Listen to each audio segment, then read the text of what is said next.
उत्पत्ति अध्याय 31।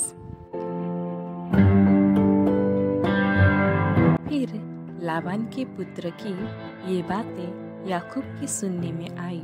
याकूब ने हमारे पिता का सब कुछ छीन लिया है और हमारे पिता के धन के कारण उसकी यह प्रतिष्ठा है। और याकूब ने लाबान के मुख पर दृष्टि की और ताड़ लिया कि वह उसके प्रति पहले के समान नहीं है। तब यहोवा ने याकूब से कहा, अपने पितरों के देश और अपनी जन्मभूमि को लौट जा और मैं तेरे संग रहूंगा। तब याकूब ने राहेल और लिया को मैदान में अपनी भेड़ बकरियों के पास बुलवाकर कहा, तुम्हारे पिता के मुख से मुझे जान पड़ता है कि वह मुझे पहले के समान अब नहीं देखता, पर मेरे पिता का परमेश्वर मेरे संग है। तुम भी जानते हो कि मैंने तुम्हारे पिता की सेवा शक्ति भर की है। फिर भी तुम्हारे पिता ने मुझसे छल करके मेरी मजदूरी को 10 बार बदल दिया, परंतु परमेश्वर ने उसको मेरी हानि करने नहीं दिया। जब उसने कहा, चींटी वाली बच्चे तेरी मजदूरी ठहरेंगे, तब सब भेड़ बकरियां चींटी वाले ही जनने लगे। और जब उसने कहा, धारी वाले बच्चे तेरी मजदूरी ठहरेंगे, तब सब भेड़ बकरियां धारी वाले जनने लगी। इस रीति से परमेश्वर ने तुम्हारे पिता के पशु लेकर मुझको दे दिए। भेड़ बकरियों के गाभिन होने के समय मैंने स्वप्न में क्या देखा कि जो बकरे बकरियों पर चढ़ रहे हैं वे धारी वाले, चींटी वाले और घब्बे वाले हैं। तब परमेश्वर के दूत ने स्वप्न में मुझसे कहा, हे याकूब। मैंने कहा, क्या आज्ञा? उसने कहा, आंखें उठाकर उन सब बकरों को जो बकरियों पर चढ़ रहे हैं देख कि वे धारी वाले, चींटी वाले और धब्बे वाले हैं, क्योंकि जो कुछ लाबान से करता है वह मैंने देखा है। मैं उस बेतेल का परमेश्वर हूँ जहाँ तूने एक खम्भे पर तेल डाल दिया था और मेरी मन्नत मानी थी। अब चल, इस देश से निकलकर अपनी जन्मभूमि को लौट जा। तब राहेल और लिया ने उससे कहा, क्या हमारे पिता के घर में अब भी हमारा कुछ भाग व अंश बचा है? क्या हम उसकी दृष्टि में पराए ना ठहरी? देख, उसने हमको तो बेच डाला और हमारे रुपये को खा बैठा है। इसलिए परमेश्वर ने हमारे पिता का जितना धन ले लिया है वो हमारा और हमारे बच्चों का है। अब जो कुछ परमेश्वर ने तुझसे कहा है वही कर।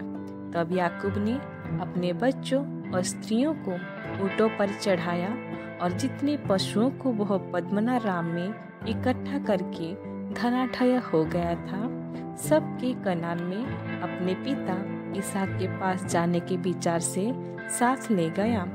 लाबान अपनी भेड़ों का ऊन कतरने के लिए चला गया था और राहेल अपने पिता के गृह देवताओं को चुरा ले गई। अतः याकूब लाबान अरामी के पास से चोरी से चला गया, उसको ना बताया कि मैं भाग जाता हूँ। वह अपना सब कुछ लेकर भागा और महानद के पार उतरकर अपना मुंह गिलाद के पहाड़ी देश की ओर किया। तीसरे दिन लाबान को समाचार मिला कि याकूब भाग गया है, इसीलिए उसने अपने भाइयों को साथ लेकर उसका 7 दिन तक पीछा किया और गिलाद के पहाड़ी देश में उसको जा पकड़ा। परंतु परमेश्वर ने रात के सपनों में अरामी लाबान के पास आकर कहा, सावधान रहे, तो याकूब से ना तो भला कहना और ना बुरा। और लाबान याकूब के पास पहुंच गया। याकूब अपना तंबू गिलाद नामक पहाड़ी देश में खड़ा किए पड़ा था और लाबान ने भी अपने भाइयों के साथ अपना तंबू उसी पहाड़ी देश में खड़ा किया।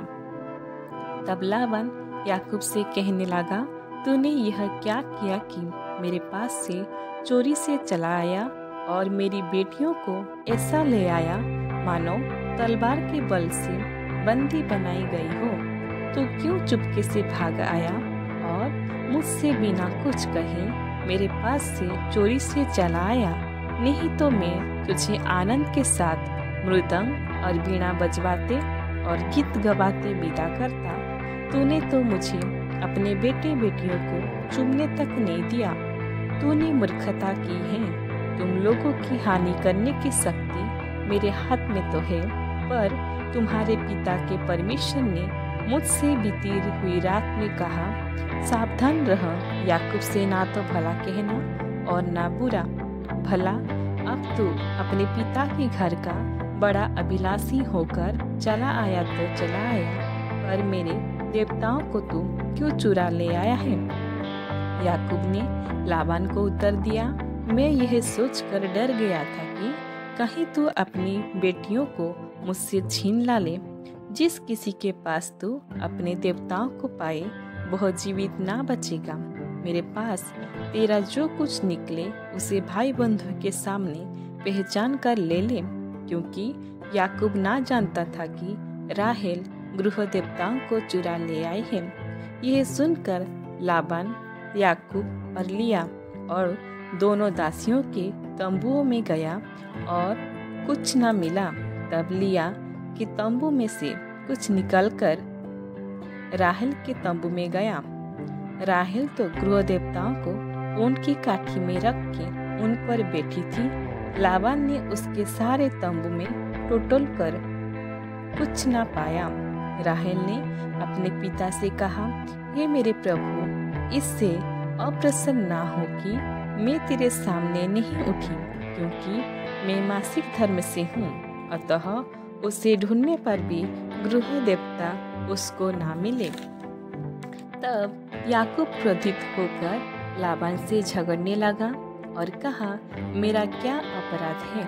मेरा क्या पाप है कि तूने इतना क्रोधित होकर मेरा पीछा किया है? तूने जो मेरी सारी सामग्री को टोटल कर देखा, तो तुझको अपने घर की सारी सामग्री में से क्या मिला? कुछ मिला हो तो उसको यहाँ अपने और मेरे भाइयों के सामने रख दे और वे हम दोनों के बीच न्याय करें। इन 20 वर्षों तक मैं तेरे पास रहा, इनमें ना तो तेरी भेड़ बकरियों के गर्भ गिरे और ना तेरी मेढ़ों का मांस मैंने भी खाया है। जिसे बनेले जंतुओं ने फाड़ डाला उसको मैं तेरे पास ना लाता था, उसकी हानि मैं ही उठाता था। चाहे दिन को चोरी जाता चाहे रात को, तो मुझी से उसको ले लेता था। मेरी तो यह दशा थी कि दिन को तो घाम और रात को पाला मुझे खा गया और नींद मेरी आंखों से भाग जाती थी। 20 वर्ष तक मैं तेरे घर में रहा। 14 वर्ष तक मैंने तेरी दोनों बेटियां के लिए और 6 वर्ष तेरी भेड़ बकरियों के लिए सेवा की, और तूने मेरी मजदूरी को 10 बार बदल डाला। मेरे पिता का परमेश्वर अर्थात अब्राहम का परमेश्वर, जिसका भय इसहाक भी मानता था, यदि मेरी और ना होता तो निश्चय तू अब मुझे छूछे हाथ जाने देता। मेरे दुख और मेरे हाथों के परिश्रम को देखकर परमेश्वर ने बीती हुई रात में तुझे डांटा। लाबान ने याकूब से कहा, ये बेटियां तो मेरी ही हैं और ये बच्चे भी मेरे ही हैं और ये भेड़ बकरियां भी मेरा ही है, और जो कुछ तुझे देख पड़ता है वो सब मेरा ही है। परंतु अब मैं अपनी इन बेटियों और इनके संतान से क्या कर सकता हूँ? अब आ, मैं और तू दोनों आपस में बाचा बांधे और वो मेरे और तेरे बीच साक्षी ठहरे। तब याकूब ने एक पत्थर लेकर उसका खंबा खड़ा किया। तब याकूब ने अपने भाई बंधुओं से कहा, पत्थर इकट्ठा करो। ये सुनकर उन्होंने पत्थर इकट्ठा करके एक ढेर लगाया और वहीं ढेर के पास उन्होंने भोजन किया। उस ढेर का नाम लाबान ने तो यज्र सहादू था, पर याकूब ने गिलियाद रखा। लाबान ने कहा, ये ढेर आज से मेरे और तेरे बीच साक्षी रहेगा। इस कारण उसका नाम गिलियाद रखा गया और मिचपा भी, क्योंकि उसने कहा, जब हम एक दूसरे से दूर रहें तब यहोवा मेरी और तेरी देखभाल करता रहे। यदि तू मेरी बेटियों को दुख दे या उनके सिवाय और स्त्रियां बिहा ले, तब हमारे साथ कोई मनुष्य तो ना रहेगा, पर देख मेरे तेरे बीच में परमेश्वर साक्षी रहेगा। फिर लाबान ने याकूब से कहा, इस ढेर को देख और इस खम्भे को भी देख, जिनको मैंने अपने और तेरे बीच में खड़ा किया है। ये ढेर और ये खम्भा दोनों इस बात के साक्षी रहे कि हानि करने के विचार से ना तो मैं इस ढेर की पार करके तेरे पास जाऊंगा और ना तू इस ढेर और इस खम्भे को पार करके मेरे पास आएगा। अब्राहम और नाहोर और उनके पिता तीनों का जो परमेश्वर है वही हम दोनों के बीच न्याय करे।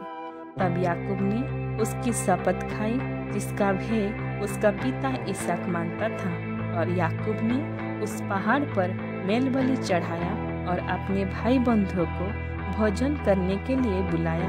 तब उन्होंने भोजन करके पहाड़ पर रात बिताई।